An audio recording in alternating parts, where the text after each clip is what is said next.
Europe 1, 7h26, Thomas Soto. Décidément, quel raffut autour du petit film coproduit par Mélissa Thuriot sur le harcèlement à l'école, où l'on voit un petit garçon aux cheveux roux, Baptiste, qui se fait humilier par ses camarades en plein cours, à l'insu de son institutrice. Bonjour Raphaël Antoven. Bonjour Thomas. Alors du coup, ce film a suscité un tollé chez les syndicats enseignants qui ont parlé d'une vidéo caricaturale et méprisante pour leur profession. Oui, comme s'il était question des enseignants dans ce clip. Comme si une profession entière était mise en cause parce qu'une instit, la pauvre, ne voit pas ce qui se passe dans son dos. Alors que ce genre de truc arrive tous les jours dans toutes les classes de toutes les écoles.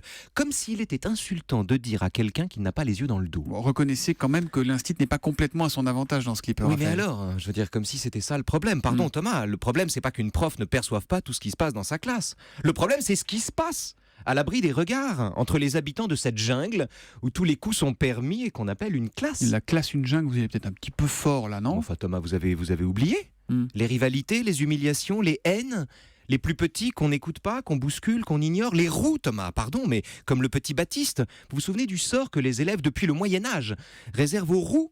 Une classe, c'est l'enfer. Pire que l'enfer. Une classe, c'est une société primitive qui fait ses premières armes avec ses prédateurs, ses moutons et surtout ses boucs émissaires. Imaginons, Thomas, un film sur le harcèlement en entreprise. Ça existe peut-être. Qui met en scène un petit salarié discret, roux lui aussi, qui se fait martyriser par les beaux gosses de son secteur à l'insu de ses supérieurs. On trouverait le film pertinent et utile et révélateur de bien des silences sur la vie en entreprise. Pourquoi interdire qu'on parle des enfants comme on parle des adultes, alors que chez les enfants, la violence n'est même pas tempérée par l'hypocrisie? Pourquoi faire comme si la violence était moindre parce que les protagonistes sont plus petits? Oui, c'est pourquoi. À mon avis, parce qu'on se sent coupable de savoir que le harcèlement existe sans être capable de le percevoir.